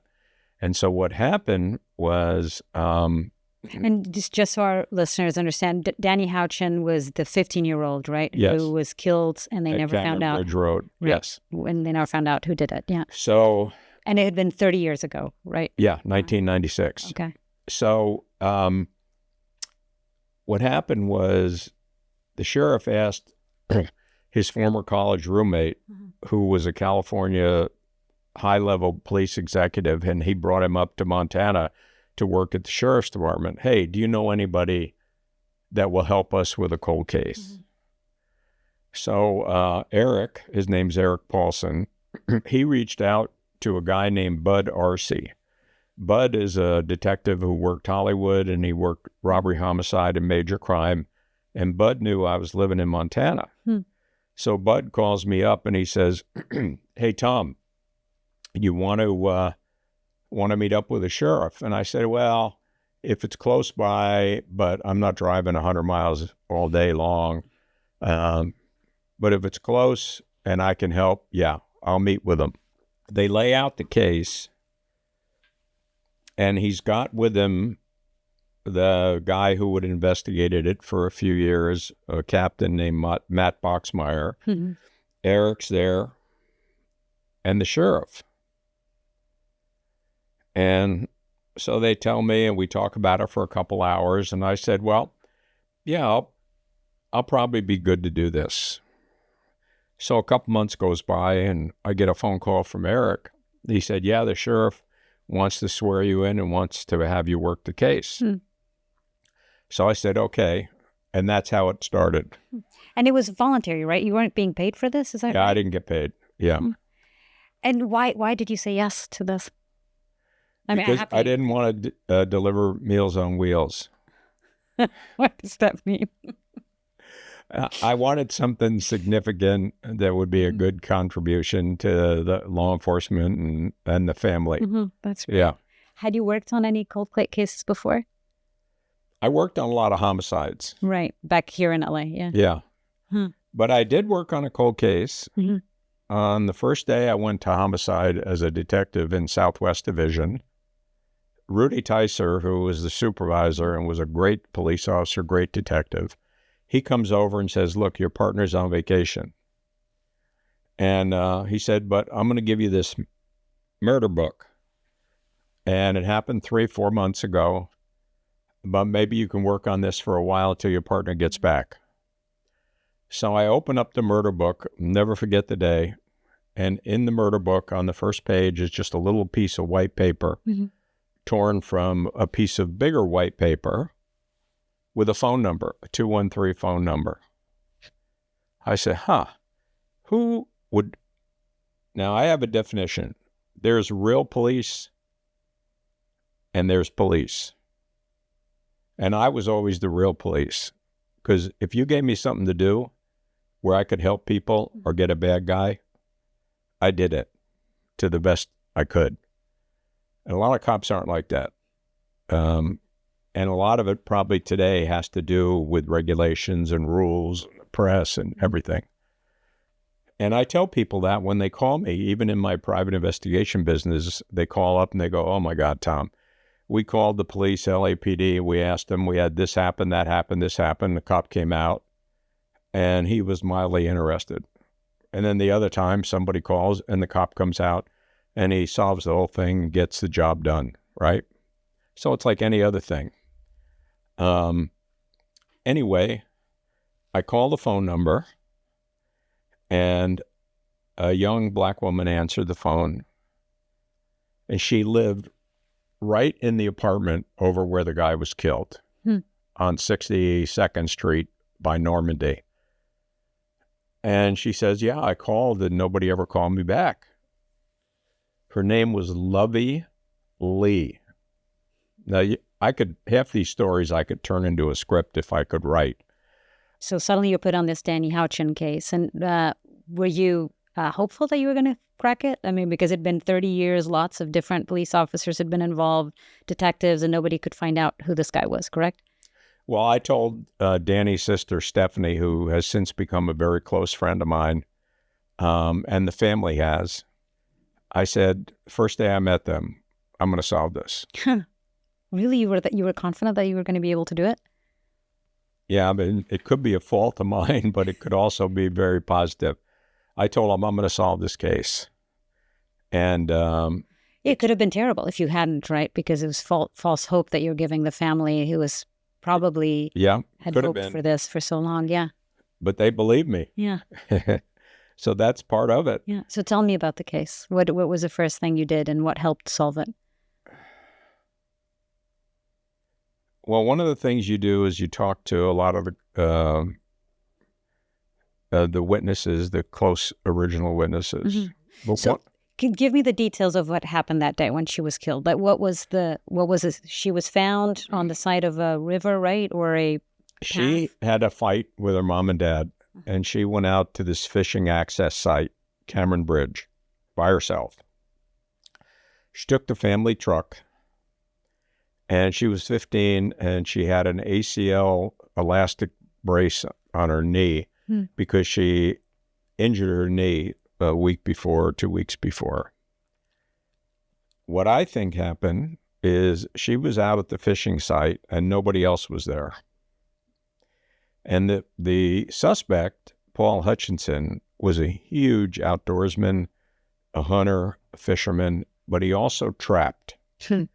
Now, if you're a trapper, one of the things you do is you spend a lot of time looking at the area where you're going to set your traps and blending in. So going like a stalker. So I think Hutchinson was out there setting his traps early in the morning, and he saw Danni alone, and she was an attractive 15-year-old girl. And he decides that, I'm going to go talk to her, or maybe I could talk her into having sex or whatever. And he goes over. He was big. He's like 6'4", 230, 240. She was 135, 15. And he goes over and he starts talking to her by her car. And who knows, maybe he offered her marijuana, maybe she was smoking. I don't think she was smoking marijuana. But anyway, something happened between the two of them because she had semen all over her underwear, but it didn't appear she had been raped, that she freaked out and took off down a path where there's a creek that's a shallow creek with 12, 18 inches of water. So he chases her, and she trips and falls forward into the creek. And he comes up and lands on top of her and grabs her by the back of the head and pushes her face down into the mud. Oof. So she didn't drown. She was asphyxiated. Yeah, because at the time it was reported as being a drowning, right? Well, that's what the sheriff there said, because he totally lied. The sheriff there lied. And why did he lie? I don't know. I mean, I have my thoughts about it, but I don't know why. Do you think it was because they just wanted to wrap up the case and they didn't want to have the idea that there was a possible I think that could have been part of it. And I think also it was Montana, 1996. It's a lot of, my wife, even when she comes to Montana, she said, this isn't Montana. This is Mantana. And I'm not sure. But he definitely lied. And there was no reason to lie. But you think he knew for sure that this was a murder, but he decided to say that this was a drowning?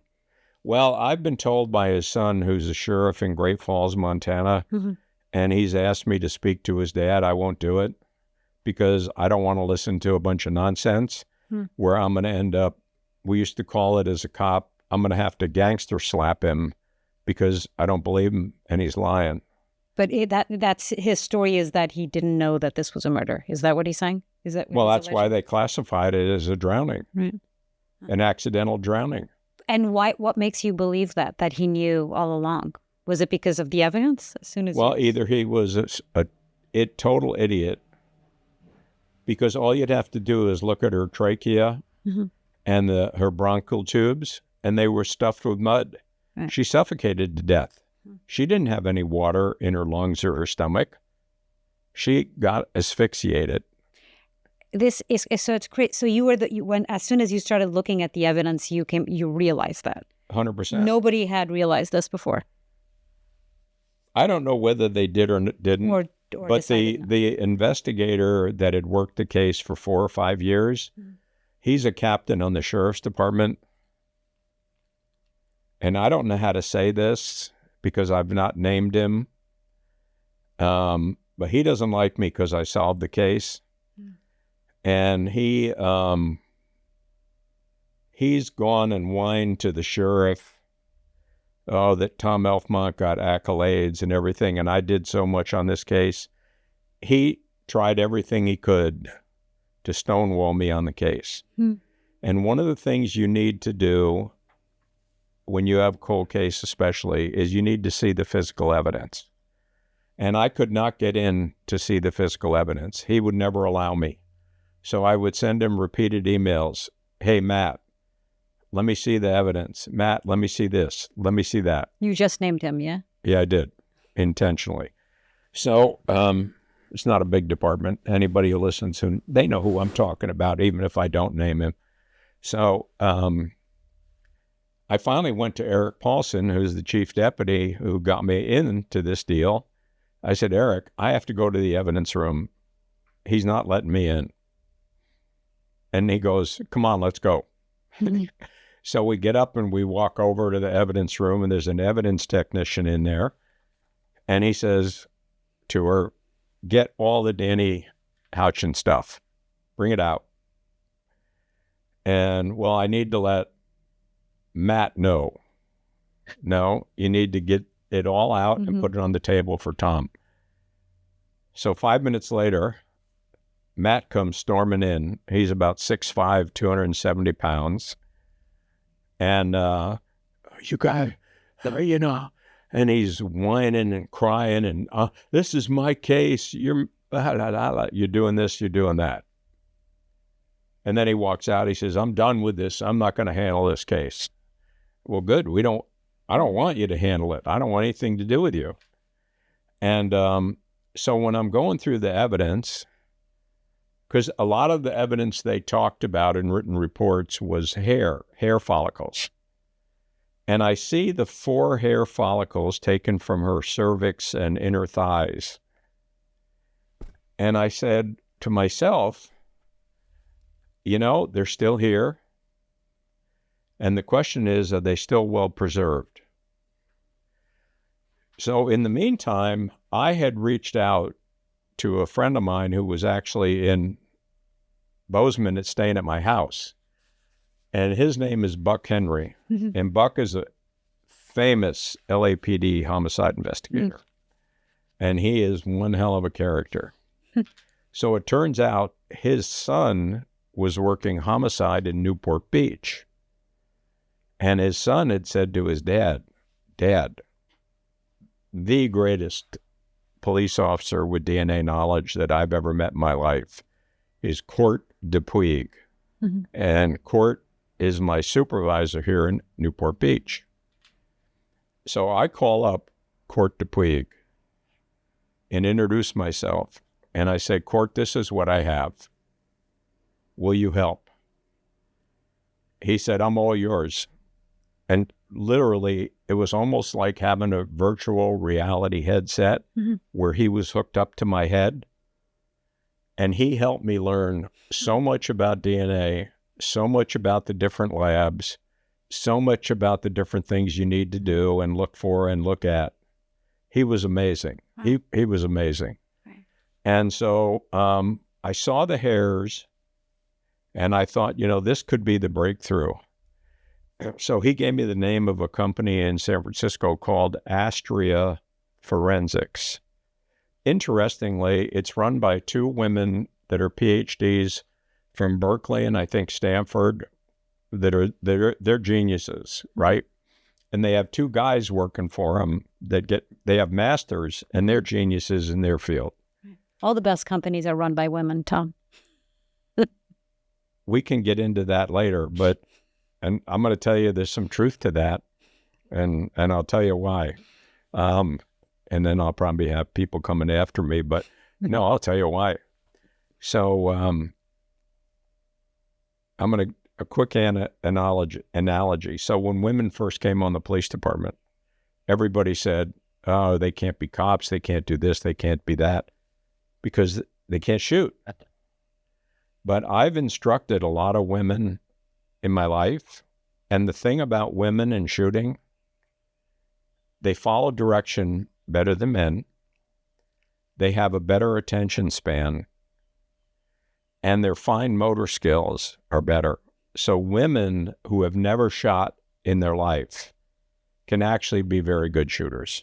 But okay, so fast forward, I send two of the hairs to Astrea because I tried to do something with the Montana State Lab, and the sheriff, to his credit, would give me money so that I could go to an outside lab. But the Montana lab, even though they're certified, they don't have enough people and they don't have enough space, so they can't do anything in a timely manner. So the first two hairs get there, and the first two hairs, they say, "Can't do it, or we're not going to get DNA from," they didn't have roots, so they have to get it from the shaft. That's what made it so difficult. So I said, okay, try hair number 3. So they try hair number 3, because each one's costing $3,000, $4,000, $5,000, right?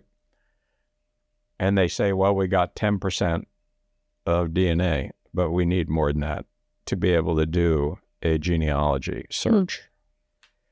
So I said, okay, we're going to do hair number 4. So this process went on for several months. And in hair number 4, they finally did it. It had plenty of DNA in the shaft of the hair. And so once we had that, and then with Court DePuig's advice and being my right-hand man, right, we were able to take that DNA and start looking at it forensically for genealogy. And that's how we came up with the suspect. Wow. And so that took months, right? Months, yeah. And when you finally got the name of a suspect, what was his name again? Paul Hutchinson. Paul Hutchinson. You knew pretty much that it was him, but you still had to go and meet him in person, right? Well, yeah. But when we first came up with it, it came back to a cousin of his and a brother of his and him, a potential 3 of them. But when we did the background, it showed that he had moved to Bozeman, Montana in August of 96, a month before Danni died, and was going to Montana State University to be a fisheries biologist. So when we looked at the 3 profiles of the people, we knew right away it had to be him. Yeah. And so what did you do next? I drove down to Dillon, Montana, where he lived, to see what his house looked like and nose around to get familiar, and then also met up with the local sheriff down there in Beaverhead County, he's the quintessential Montana sheriff. He's great. He's like a salt-of-the-earth guy, but he's all about his community and law enforcement. Name's Dave Wendt. And I went to meet him, and he basically laid out the magic carpet for me. He said, anything you need down here, you've got.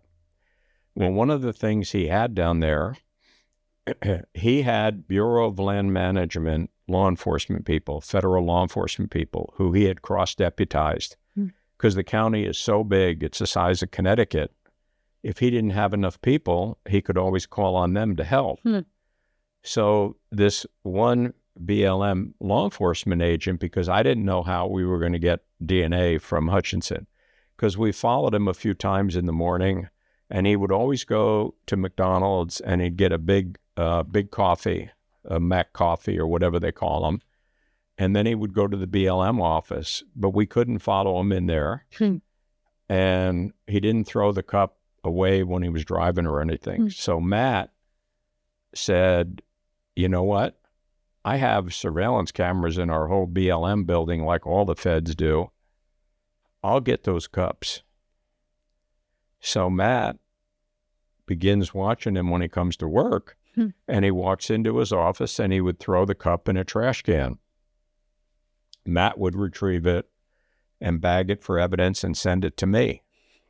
Well, in the meantime, because it was a slow process, I talked to Court Dupuig, and Court says, well, what do you think? We should go interview him.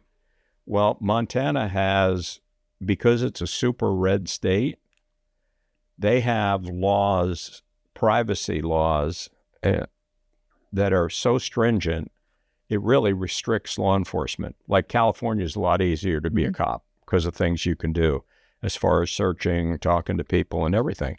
But I said, I'm going to take a chance. And I had a couple good friends in Chicago that were former U.S. attorneys. And I said to them, you guys, can you research the law in Montana for me? So his name is Jeremy Margolis and his partner, Robin. So they researched the law and they said, Tom, as long as you don't talk to him in a police station or his house, if you talk to him in a public place, you don't have to give him Miranda. So I said, okay. So we go down there. We knew he was working. He had a couple interns with him. He comes back to the BLM office, and I get out of the car and walk up to him, and I've got a sheriff's shirt on. I said, hey, Paul, Tom Elfmont, Gallatin County Sheriff's, this court, we'd like to talk to you. And just to back up a little bit, this is because the evidence wasn't enough, right? You needed more than just the DNA evidence that you'd gotten to be able to arrest him? No, we could have arrested him. But Montana, it's a difficult process. And we wanted to tie him to a story, which is what you want to do in serious cases. Okay. So we thought we'll tie him to a story. And then we'll come back and arrest him. Okay. So it was like 98 degrees in Dillon that day, and we were going to sit outside and talk to him because they have a little outside area where you can have lunch. And we said, how about if we sit down over here, Paul? And he says, why don't you come inside and we'll go to the conference room. It's a lot nicer and cooler. Well, once he voluntarily invites us in, we're home free. So that's when we go inside into the conference room and sit down with him. What did you tell him you were wanting to talk to him about? Missing and murdered women along the rivers in southwest Montana. And even though you said that, he invited you inside, or you said this once you were already When we got inside. So he had no idea when he first invited you inside? Probably not. And so when you said that, what was his reaction? He said, I don't know how I can help and, whatever. But he was he got totally upset with us. I don't know how long we talked to him, maybe 40, 50 minutes. So just to clarify, you went in and you didn't say you are the prime suspect in this investigation. You just said, we're looking at these cases of Mason. You work the rivers, the recreation areas. Maybe you could help us. Maybe you could help us. Yeah. Huh. And Court did a lot of the talking, but we sat him down and talked to him. It was quite a while. And we kept asking him, have you heard any girls killed? Have you seen any girls get assaulted? Do you know where Cameron Fishing Bridge is? Yes, I do. So you want to tie him to the scene? Well, why were you out at Cameron Fishing Bridge ever? Oh, I used to trap out there. I used to trap skunks, raccoons, otters, and things like that. When did you move to Bozeman? August of 96. Okay, that puts him in Bozeman. It puts him at where Danni was killed. It puts him out in the woods lurking around. And so we tied him into that story. And he was very, very upset towards the end of the interview. He was sweating profusely. 4 times he got up and asked to go to the bathroom. And he did. And so it finally, when he got up to go to the bathroom the last time, we had a body camera with us that we put on the table so we could record the whole thing and also his reactions to it. And so he came back in, and I had already told Court, I said, Court, we're going to wind this up because I think he's going to confess. Now, Montana's so different than California because of personal rights, and I didn't want him to confess in Dillon because then we have to put him in the Dillon jail. We have to drive to Bozeman. We have to write paperwork. We got to go to a judge. We got to come back. We got to get him. Then we got to bring him back to Bozeman. We had plenty. Yeah. We had plenty. So I didn't want to be spending all night doing paperwork till the following morning, 8, 9, 10 o'clock in the morning, and then have to drive back down and get him. So we just said to him, I gave him my business card. I said, hey, look, if you think anything else, let us know. Thank you very much for your cooperation and everything. So I go home, and a couple hours drive. I get home, and I'm going to bed. I go to bed early. And about, I think it was actually 4:17 in the morning. I see that I got a missed phone call. So I knew whose number it was, so I call it, and they tell me Hutchinson just committed suicide. He shot himself in his truck about 10 miles outside of Dillon. I said, okay, you do me a favor. I said, make sure you get a swab from his cheeks so we can get to the lab right away. Have somebody drive it from Dillon to the lab. And I called Stephanie and I woke her up. She lives in Seattle. And I said, Stephanie, I don't know how you're going to feel, but Paul Hutchinson, because she knew I was going down to talk to him. And Stephanie is Danny's sister. Yeah, sister, younger sister. He killed himself. And so there was a big pause. And she finally says, well, I don't know how I should feel about this, but I need to call my mom, dad, and my brother and everybody and let them know. I said, that's fine. Take your time. I said, just wanted you to know right away. Call me anytime today. And so that was that. They drove his DNA to the lab. And 3 days later, the lab said that the DNA in the semen on Danny's underwear matched Paul's DNA, something like the ratio was 3 trillion to 1. Right, so 100% it was him. Yeah. Do you think he did this again to other women? Do you think there are other cases? I think he's probably raped other women because he was a sexually dysfunctional guy, according to his wife, because I interviewed his wife a few weeks later. But I think when he was hunting in rural Texas or Arizona, because he hunted everywhere, there's a possibility he was out sneaking around the woods with camouflage, and he saw a girl by herself, and he raped her, but didn't kill her. And I put a bulletin out nationwide. I got some calls from different people, but nothing that would indicate a hit. A bulletin saying, by the way, an we FBI found this bulletin, guy. with his picture, his DNA information, and his MO. Right. Yeah. So what was the family's reaction then after that? Oh, they were so relieved. Yeah. They were so relieved because they wanted to know that it wasn't somebody close to the family. That was a friend of Danny's that killed her. Right. So knowing that it was a total stranger made them feel better. Yeah, I'm sure. I mean, there's some closure there, right? Yeah. Yeah. Wow, that was a crazy. How long did it take you to solve this case? About a year and a half. Right. How did that feel for you? I mean, people had spent 30 years trying to this case was emotional for me. Yeah. I really liked the family. I developed an emotional bond with Danny's family and with Danny. I would wake up at 2, 3 o'clock in the morning and I would say, Danny, I got you. Danny, I got you. I'm going to get him. And then I'd fall back to sleep.